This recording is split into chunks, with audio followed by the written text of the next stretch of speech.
Welcome back. Hi, we're going checking the microphone. As you can see by the title, we're talking about depression amongst nurse practitioner entrepreneurs. This is a heavy topic, something we don't often say loud enough, but depression is quietly impacting nurse practitioners, entrepreneurs, and too many of us are suffering in silence, and we don't have to continue that way. If you're new here, welcome. I'm Dr. Kimberly Madison, a doctorally prepared nurse practitioner, and I'm the founder of Mahogany Dermatology, Nursing Education and Research, where we are committed to increasing access to dermatology education for nurses with an emphasis on skin of color, business acumen, and digital fluency. This year, my team has expanded to include our first intern, Jade Trevino. She's actually started her own YouTube channel. Make sure you go over there and check her out. I think I have her the link to her channel in the description box. It's Derm Nurse Jade, Jade. And subscribe, thumbs up, leave a comment, engage with her platform. What goes around comes around. If you're on social media and you want us to follow you, let us know. And before I forget, shout out to Ebony Eyes. I was just thinking about you. You just left a comment on my platform, and I was just thinking about you the other day, and I realized I hadn't seen you either. So happy to see that you're back. Hope you're doing well. I've been going on YouTube on this channel in particular over a year. I've been going live about 1 year. And I do these batch content days. And so if you're subscribed, you'll be notified when I go live. Otherwise, after we record, I'll hide it. And the new video will be released every Sunday at 12:15 a.m. Central Time. We always have a main topic, which comes from my conversations with you all, either in person or online. And then at the end, we continue our weekly conversation where we focus on our own well-being, the progress in my business, and how we can interact and work together. We always start off. Part of that weekly conversation is health and wellness, because I'm of the belief that if you're in the practice of caring for other people, you should be in the business of caring for yourself. And the best way I can think of to demonstrate that is to do it with you. And I hope that while I'm talking about it, you take out the time to leave a reminder to set a date in your calendar, look something up, to make time for yourself. Because if you want to keep going and be successful in your business, in your family, in your life, in your work, then you have to take care of yourself. You have to put yourself a priority. And when you do that, you're able to show up more. You're able to demonstrate that to your loved ones. And so because we go live, sometimes we have technical difficulties. And so I'm just doing checks on all the platforms to make sure you can see me and hear me. It's really helpful when you're in the comments and you tell me, like you are now. And so I'm just checking on YouTube because I don't see any action over there. But I guess if you're here, that's not always been the case, that you can still see me or hear me. And the thing is, these shorts, they take up so much of the space. Great. Wonderful. Now we're on. Yeah, if you're here, say hi. I mean, I see you're here. So let's do we always start off with a scripture and devotional. And so we'll do that. This is good. So don't worry about tomorrow, for tomorrow will bring its own worries. Today's troubles is enough for today. What is troubling you right now? As you bring your request to God, ask Him to show you the reason behind your worry. Give Him permission to speak truth into your life. That scripture comes from Matthew chapter 6, verse 34.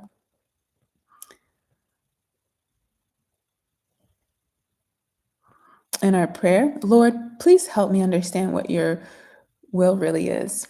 I don't want to spend my life unsure of who you are or what pleases you. So please strengthen my faith and draw me closer to you. In Jesus' name, amen. You don't have to believe what I believe, but that's what I believe, so that's what I share. So let's get into this conversation on depression and NP entrepreneurs. So the reason I'm even talking about this is because, as you know, I'm right now working on my biggest launch ever with Jasmine Starr, which is a 10 to 8 week. It's 8 weeks, but she threw in another 2 weeks because we get additional work weeks of intensive business sales coaching. And in all the data I've collected about NP entrepreneurs and hearing their feedback, that's one thing that's missing from our conversation is appreciating and understanding the art of sales. And in doing so, so right now that I'm talking to you, it's week 6, we're almost done. And I'm working on creating my registration page and sales page, which I'll get into more detail on how you can do the same in my upcoming masterclass. You're already an expert. Learn how to learn how aesthetic and German peas get paid for one. This is all around this topic of leveraging your intellectual property. In the last week's episode, we talked about the 4 E's of employee engagement, and we gave specific advice for students, clinicians, and entrepreneurs. And so many times, students and sometimes clinicians, entrepreneurs will focus on what they don't have, especially those who are not in dermatology yet. You spend so much time focusing on what you don't have, you don't recognize what you do have. When you're coming to a negotiation table, either for a business deal or a job or a shadow preceptor opportunity, when I hear what you don't have, I focus on what you don't have. But when you focus on what you do have, that's where I put my focus too, right? And like I say, everyone needs help, right? And so taking care of the patient is literally the easiest part of the job. It's everything else around that that complicates things, that causes depression, lack of employee satisfaction, where all these creations, all these businesses are built around helping us do that, because it's the patient that's the easy part. It's everything else around that. Shout out to Justin Allen. He even said, which you'll probably hear me say a lot, the medicine is easy. Or is it the patient that's, no, I can't remember. I think he was like, the medicine was easy. It's the patient that's difficult. But you bring so many assets to that table. Sometimes it's just your creativity, your free time, your other skill sets, communication, time management, building teams, synergy between those teams, creative outlets, team building, problem solving, so many things. And so what you don't recognize enough is your intellectual property. And that's where I spend a lot of my time, is helping you identify that. Not only because it can be a whole business, it can be your whole business, but also it can help bring fulfillment to your life. So if we put all our eggs in one basket, in school, in our relationship, in our business, you're going to be hard pressed to find 100% satisfaction from that, because not everything is designed to be your everything. And this goes to this idea of competition in business and entrepreneurship, right? I can't serve all the people. I'm not everybody's cup of tea, right? And I don't want to be. I want to learn how what I do really well and master that for the people I'm here to serve. And all those other people still need to be served. And additionally, because we're all on a journey, the needs I have right now are different than the needs I had back then. They're going to be different than the needs I have in the future. At any point in that time, you can show up and be of service, offering your time or offering your business in the form of a service or a good. Now, in understanding the art of sales, the first thing Jasmine really emphasized was not focusing on the features. So for instance, if I'm building a community, right? Okay, let's talk about the masterclass, right? So in the masterclass, we're going to talk about how you can leverage intellectual property by creating irresistible offers so you can earn repeatable revenue streams, right? A lot of people either start off with a side hustle, or that's the goal. They just want a little side hustle. They love where they work. They love what they do. They just want a little extra money to do extra things. And so I want to help you not have to go get another certification, not get another degree, because while you might be saying, look, I don't have dermatology experience, right? But look at all this other experience you have. Jade is in that point right now, right? She's in the point where she wants to grow her business and put herself in a certain space. And so she's identifying her target market and making sure they know she exists and how she's here to serve. But in the meantime, she has over a decade of experience. She can still leverage all of that, share all of that valuable information in a million ways. So what do we do with that? So my advice to her right now, she's just going to set up her first page, her first platform, sharing her nursing journey, offering advice. And once you guys start interacting with her and showing her what you really want to hear from her, then she'll hone in on that. But you'll never be able to get feedback on something you never create or put out. Right? I think I said last week, whether it's positive or negative, it's information you can use, right? You can't get feedback on something people don't know you do. And so that's how it's one way you can push past the fear, is knowing that on the other side, you're going to get an answer or solution that you need. So she's going to take her first channel, and that's going to be all about what she already has and capitalize on that. And then as she continues to work out the idea for her business, then she'll have a separate page so that audience knows exactly who she is, what she does, and why it matters to them, right? That's part of your pitch, which we talked about a couple weeks ago. You want to, when you are pitching other people, it's like, who are you? What do you do? Okay, what do you do? Who do you do it for? And why does it matter? So in learning the art of sales, I could focus on all the things I'm going to teach you in this masterclass, all the little details, how you can actually leverage your intellectual property. But it won't matter if I don't get past your fears, your emotions. That's what's drawing me to talk to you about depression today, right? In a lot of these conversations, even with Justin's episode, that was the first theme I identified. No matter what the topic was, he was doing the same thing every episode, telling people, yes, you can. No, it's not that complicated. And market, right? Marketing. It was the emotions. When you look at people like Tony Robbins, who get paid millions of dollars to stand on a stage and tell people, yes, you can do this. If you really look at what everybody's doing, they're just taking the time to give you encouragement. When you go to a medical school, professional school, take all these exams and certifications, you can devalue how much of an impact that really makes.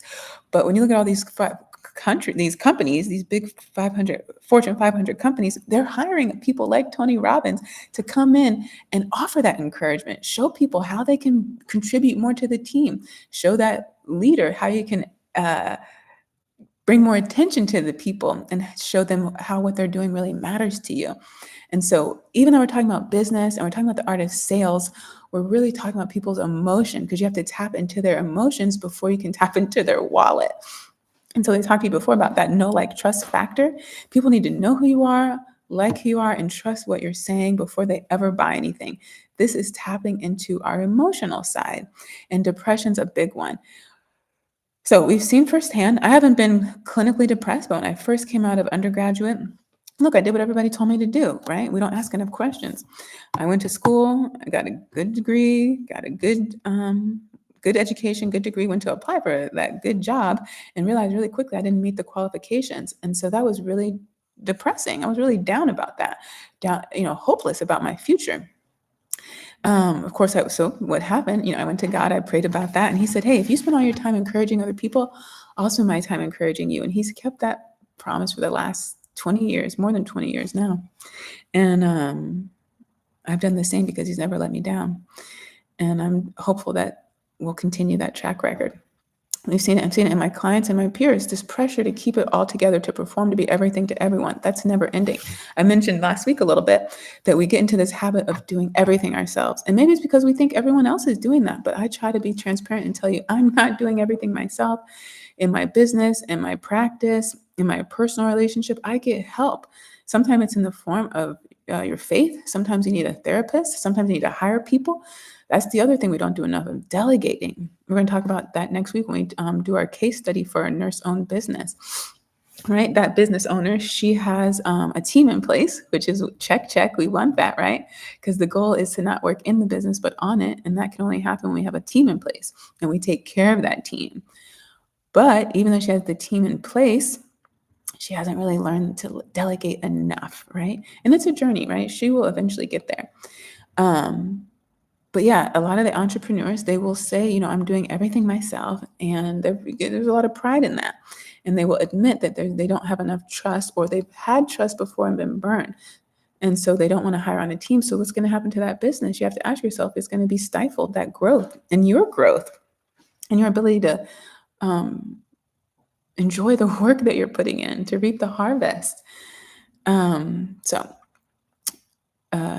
That can lead to depression, right? And it's never ending, particularly if you don't have a plan. If you're just kind of on that wheel, it can be very depressing and very lonely. And a lot of people are selling their business right now. I've noticed that that's been a big trend.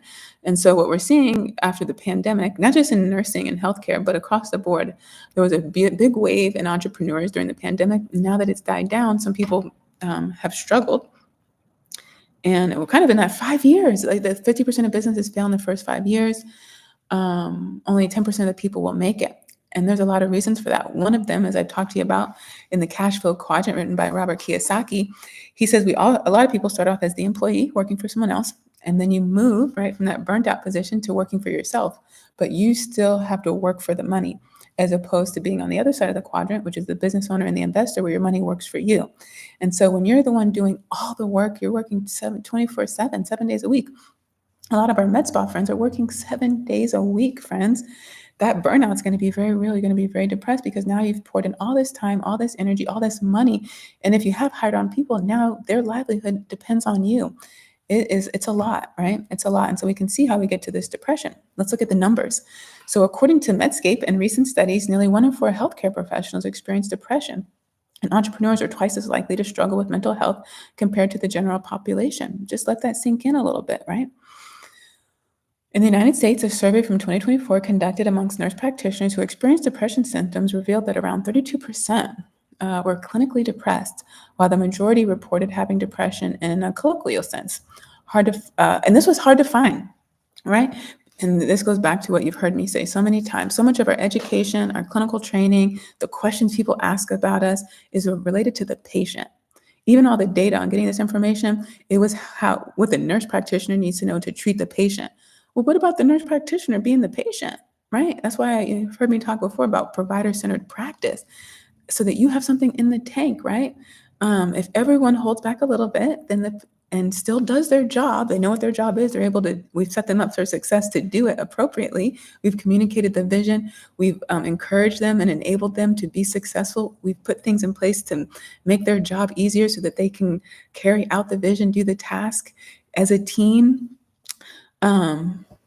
Then the patient will still get the care that they need, and we'll still have something left in the tank. And maybe we won't see these rates of depression, anxiety, suicide. I know they're high amongst dentists and even veterinarians. I've told you before that I used to want to be a dentist, and I saw those numbers. And then a girlfriend of mine, her daughter wants to be a veterinarian. So, of course, I looked into that. And yeah, they were talking at the first video I watched. He was talking about the rates of depression. We know when our law enforcement peers retire, particularly if they were in high leadership positions, within the first 5 years, they're committing suicide because of that. All the fulfillment came from one place, right? I was just getting off a call with one of my mentees, and we were talking about her relationship and mine too, and just in general. A realization I came across was that I think I shared in the last video, our partner can't, no matter how much we love them, no matter how great they are, no matter all those things, they can't be all the things for us. Our business can't be all the things. Our practice can't be all the things. Your value can't be all in just with the patient. This goes back to intellectual property, right? That's why we need a village. That's why we need community. So let's talk about 17 mental health statistics for entrepreneurs. These are the stats. If you're into numbers, like I am, you might appreciate this. So 87% of entrepreneurs struggle with at least one mental health issue. I talked to you all last year about my own anxiety.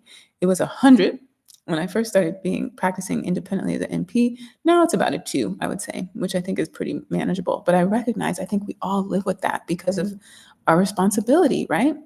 We have somebody else's life in our hands. And of course that can fluctuate depending on what we're doing, what we're tasked with. 50% struggle with anxiety. 34% of entrepreneurs experience burnout. 27 of entrepreneurs have poor work-life balance. More entrepreneurs said they were concerned about mental health than their physical health. 46% struggle with high stress. And you couple an entrepreneur with high stress with a clinician in a high stress industry, you can see how we get there, right? 22% experience insomnia or other sleep disorders, right? Because your mind doesn't turn off. One of the things I've been doing for my own mental health is I've been having these do not disturb days. Now, look, that's what it's called, but I haven't done very good. So I may put it on mute, or I might put it on my phone on do not disturb, but then I'm still checking it, right? So I'm still working towards that. And then I was listening to Amy Porterfield, who's an excellent entrepreneur in the digital space, creating digital businesses, which so many of you want to do, right? So many of us start off that way. Even I'm doing that because my life I'm not stable, right? I'm here, but I'm going to move again. I'm going to move again. I'm going to move again. So until I'm stationary, my business has to be digital. And so she provides excellent information. She had the Amy Porterfield Show. That's her podcast. Over 700, I think before I said 200, but it's over 700 podcast episodes. Lots of great content. She now switched over to the Amy Porterfield Show, where she's now taking you behind the scenes of what it's like to run a multi-million-dollar business, as she also continues to scale her business. And she was really transparent in the episode that she had with Jasmine. Now, Amy said that she's kind of over her depression, but Jasmine's still dealing with it. And so they were able to both share their perspectives on that. And I believe I linked that in the below for you guys. But it was on Jasmine's show. But yeah, that sleep, not being able to turn your mind off, not being able to turn this do not disturb off. But Amy says that once, I forgot what she said the frequency was, maybe once a quarter, every 6 weeks, she has these deep dive days where you don't do anything else but focus on your business. And it might even just be one task. And I think I've told you, I've been thinking, what if I just did one task for that day and I gave everything and I could just finish it? Right? I haven't gotten there yet, but I think about it all the time. But sleep can be a really hard thing. That's why writing things down is super helpful. And I was so happy to see one of my students this week say that she now has a planner and she writes in it. I don't care if it's hard copy or digital, you just need to have somewhere where you can put all those thoughts so you can get quality sleep. And don't do work in the bed. The bed is supposed to be for two things, and work is not one, not that kind of work is one of them, right? You owe your body that. 27% struggle with loneliness and isolation. I've dedicated a whole episode to loneliness and emotional intelligence on the Melanin Initiative podcast with Dr. Farah Laurent. And yeah, I'll try to remember to link that below. But it's very lonely and very isolating. So whether you're in leadership, even though we're talking about entrepreneurs and business, these principles apply. Even if you don't have your own business, you work for someone who has a business. And the more you two, and that's why I hope you listen to that episode with Mel Robbins and the professor that I talked about last week. Alison Wood Brooks, the author of the book Talk, The Science of Conversation, the Art of Being Ourselves, because they're saying what I am saying, but you're going to hear from a different perspective and you might receive it differently, right?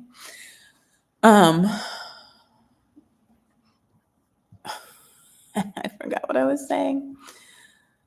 Oh, the loneliness and the isolation, and emotional intelligence. When you get to the top, so yeah, whether you're an employee or an entrepreneur, let's say you want to work for someone else, right? It's totally fine. And you want to climb to the top. The top can be a nurse practitioner. That's a top leadership role. And maybe take on something like a CNO or CFO, right? Another big leadership role, or you own the business, a very high viewed position, right? You're still at the top of that. It's a very lonely position, very isolating. Even being an entrepreneur, wanting to talk about the excitement of it, but also the struggles, is really hard to find.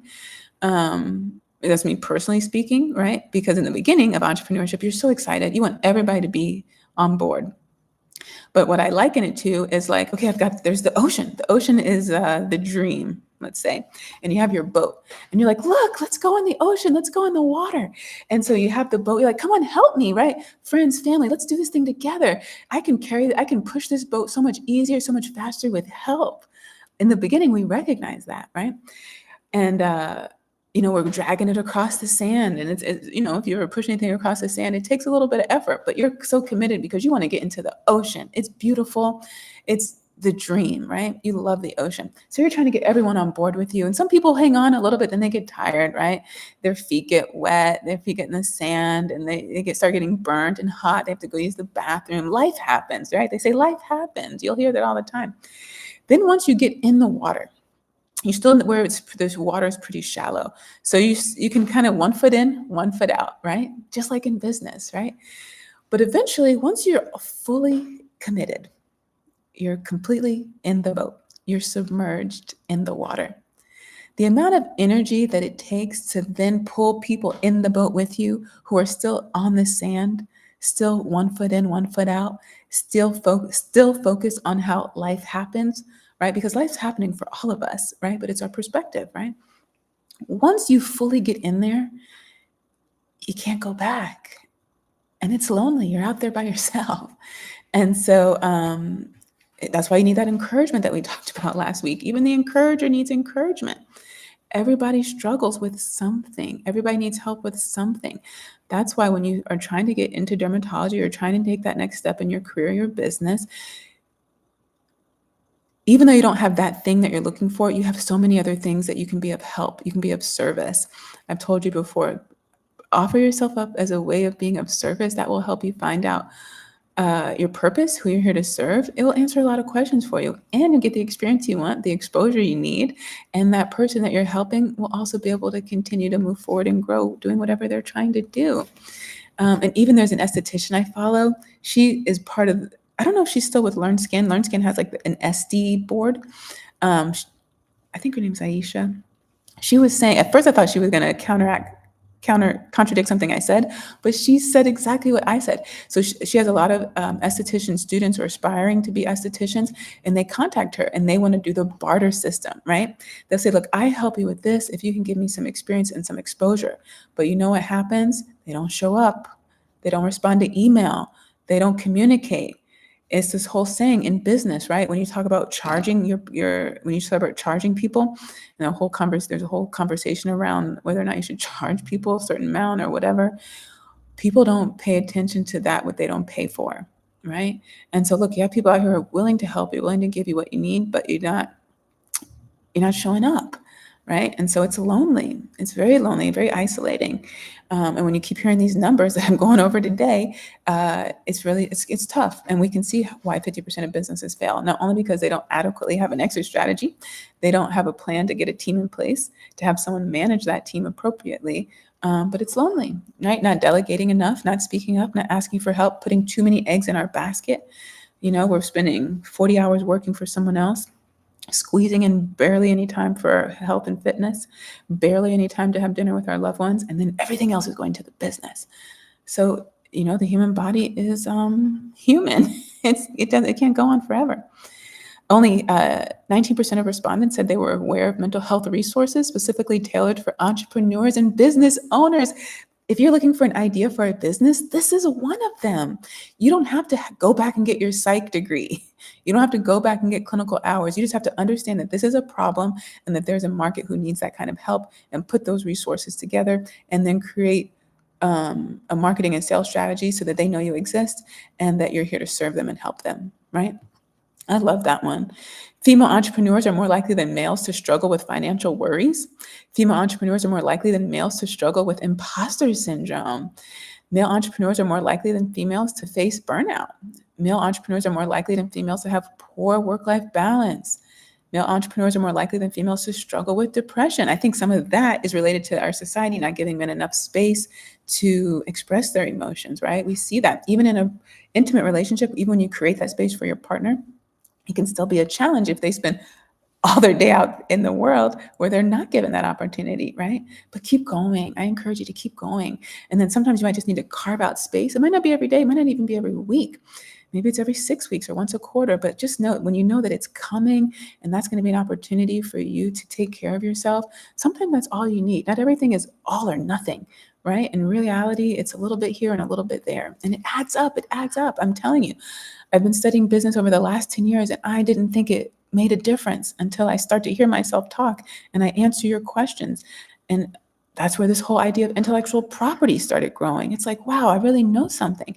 You know something. You know something too. You can capitalize on that to serve people, to show up, to make their life easier. Female entrepreneurs are more likely than males to have a support system in place. We see this all the time. Maybe you don't. If you don't follow people who talk about this, maybe you don't know, but men don't really have friends, right? And you can look at your partner and say, oh, they have a lot of friends. We're not just talking about you in isolation. Stand back, look at the population. Typically, that's the case. Men don't have enough support systems. And even when they have the support systems, sometimes they're not communicating about the things they need to talk about. But that's okay. Continue to create the space to encourage them, to support them, not to push them, let them go at their own pace. And if you own a business and you create a space for your employees to be able to have those resources in that environment, that's better than nothing. Entrepreneurs 35 and over are more likely to struggle with anxiety than those 34 and under. Why do you think that is? Let me know in the comments your opinion on that.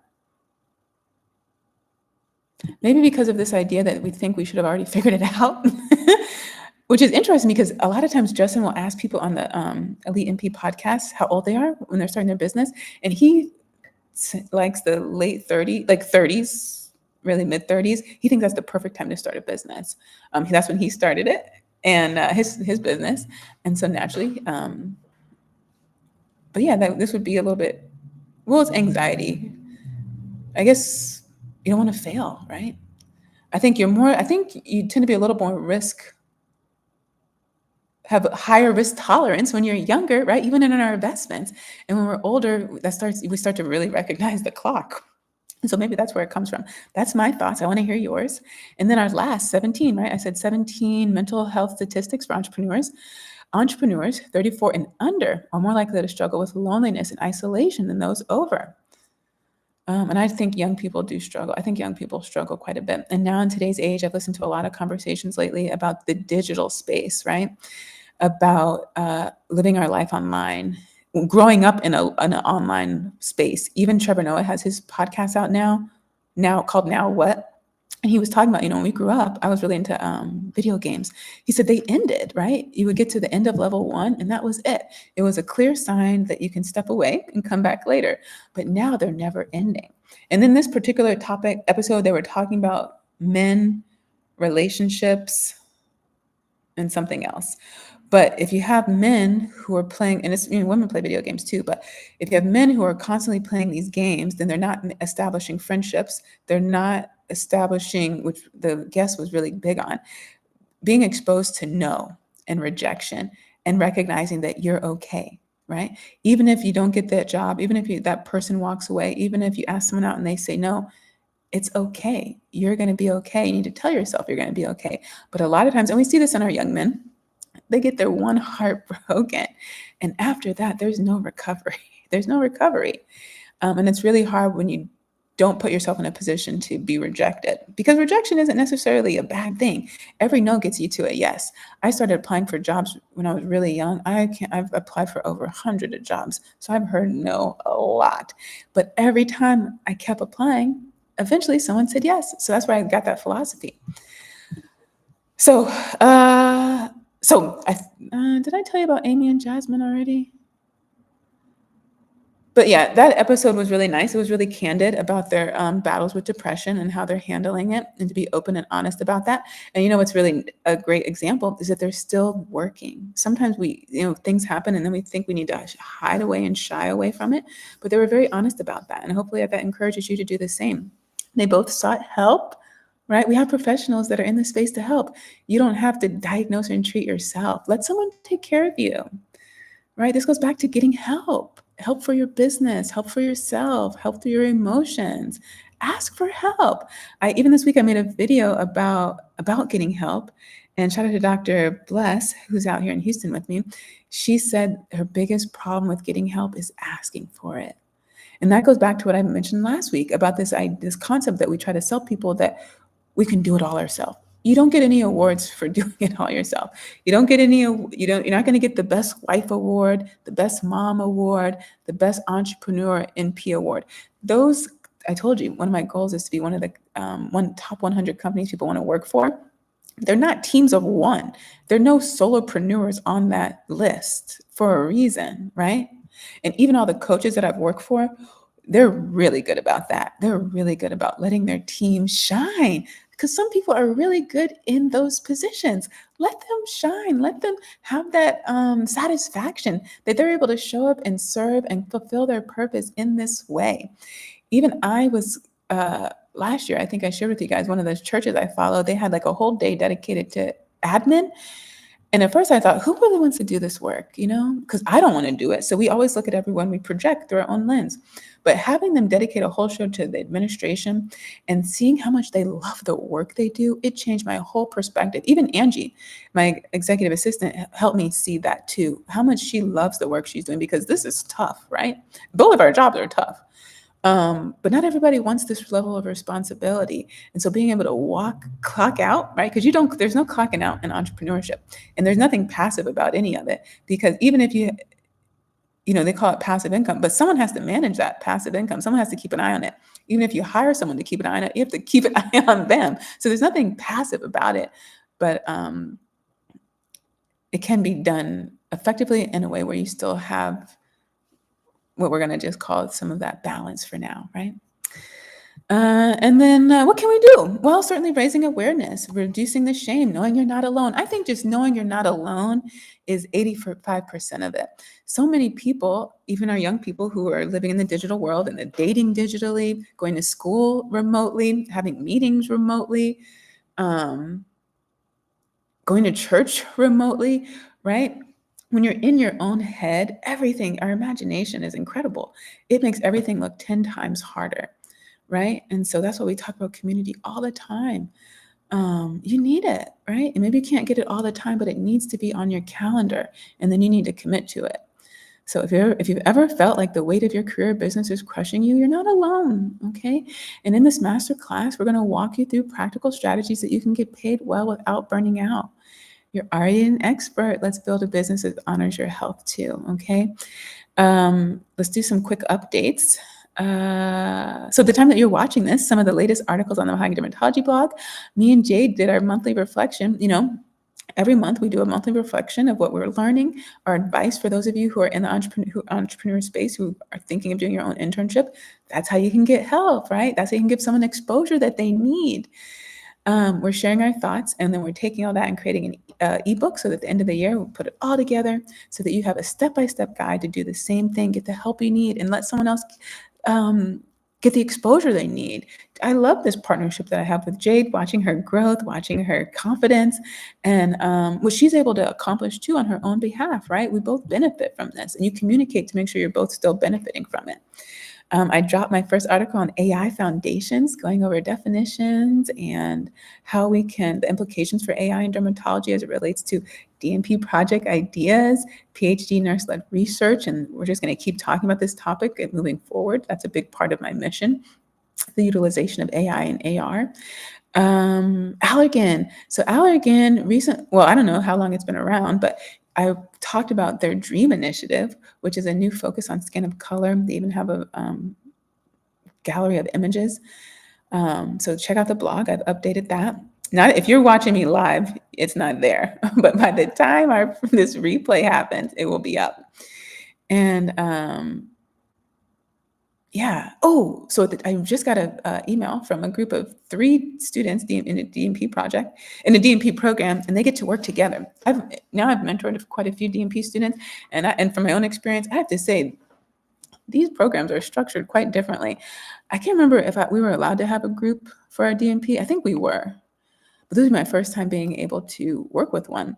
Now, at the time that I'm recording, I haven't talked to them just yet. But by the time this plays, I will have talked to them. And so when I come back and see you in 2 videos, I'll be able to tell you how that went and what ideas maybe that they've come up with. And yeah. And thank you all. I recently hit 9,000 views, and I wouldn't have been able to do that without you. I don't know what we're going to do for 10,000. I'll come up with something. And I don't have any health updates per se. I took the dog to the vet, Black-owned vet here in Houston. She said there's only 3% of Black veterinarians. Sounds a lot like dermatology. Remember, I've been using hydroquinone again because I had that darkening around my nose. This side is pretty much all clear, but the side where I drive, the sun, just a little bit left.